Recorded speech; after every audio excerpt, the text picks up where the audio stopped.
Mga kapatid, ilagay natin ang ating sarili sa presensya ng Panginoon. Nalitigit kayo po na may mga karamdaman. Kayo po na sa mga oras na ito ay may matinding sakit na nararamdaman. Samahan po niyo ko sa munting panalangin para sa lahat ng may mga karamdaman. Sa ngalan ng Ama, ng Anak, ng Espiritu Santo. Amen. O Diyos na makapangyarihan, tagapagligtas naming manggagamot. Maramdaman po sana namin ang iyong pagpapagaling, lalo tigit sa mga kapatid naming may iba't ibang karamdaman. Mula sa pinakansimpleng karamdaman patungo sa pinakanggrabeng karamdaman, sila po inyong hipuin, pagpalain, at basbasan. Mga kapatid, dinanayaan ko po kayo na ilagay ang inyong kamay sa bahaging masakit sa inyong katawan. Kung masakit po ang ating dibdib, ilagay natin sa ating dibdib. Kung masakit ang ating ulo, sa ating ulo. Kung problema natin tiyan, sa ating tiyan. At sa iba't ibang bahagi ng ating katawan na may karamdaman. Ikintal mo sa iyong puso, isip at kalooban na nakapatong sa bahagi ng katawan mong masakit ay hindi na kamay ninyo mismo, kundi kamay na ni Jesus. Kamay na nagpapagaling. Damhin po ninyo ang pagpapagaling ng Panginoon. Saan man po kayo naroon, kayo man ay nasa kwarto ninyo, kayo man ay nasa hospital, kayo man ay nasa emergency room, kayo man ay nag-iisa, nangungulilat, nalulungkot, hayaan po ninyong hipuin kayo ng Panginoon. Mga bahagi ng inyong katawan na may karamdaman, mga bahagi ng inyong katawan na may bukol, namamaga, namamanas, ay hinihipo, binabasbasa ng Panginoon. At wala po kayong dapat gawin kundi angkinin at tanggapin ang pagpapala ng Panginoon. As you close your eyes, brothers and sisters, tanggapin po ninyo ang pagpapagaling ng Panginoon.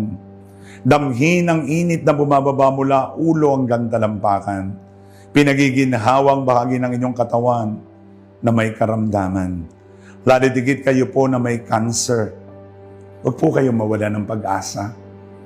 Kayang-kayang pagalingin ng Panginoon. Because God is bigger than all our sickness. God is bigger than cancer. God is bigger than all the pressures in life.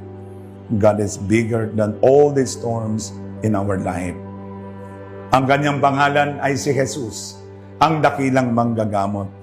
A name that is most powerful in the whole universe, that can heal all your sickness from head to foot.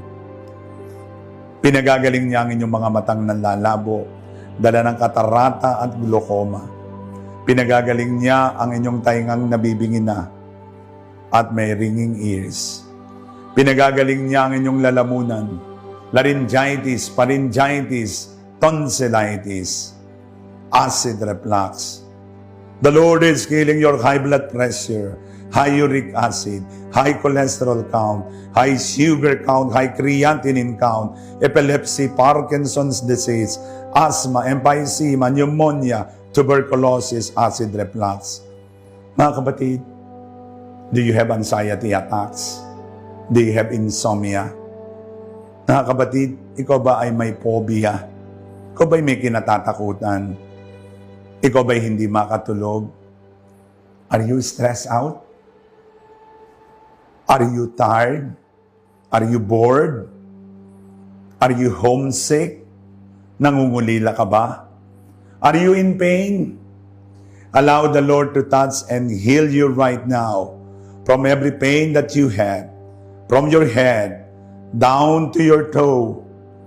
The Lord is healing your heart, your liver, your kidneys, your pancreas, lungs, spleen, ovary, uterus, cervix, prostate, small and large intestine, the whole colon, the whole stomach, the whole reproductive system, digestive system, respiratory system, excretory system, nervous system, immune system, reproductive system, all the systems in your body.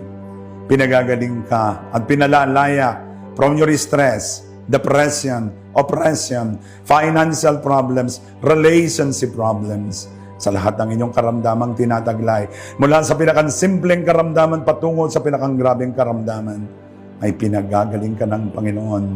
In the name of Jesus, Son of the living God, through the power of the Holy Spirit, through the intercession of Our Lady of Remedies, receive the healing of the Lord physically, emotionally, spiritually, psychologically, mentally, financially, as I anoint and bless you.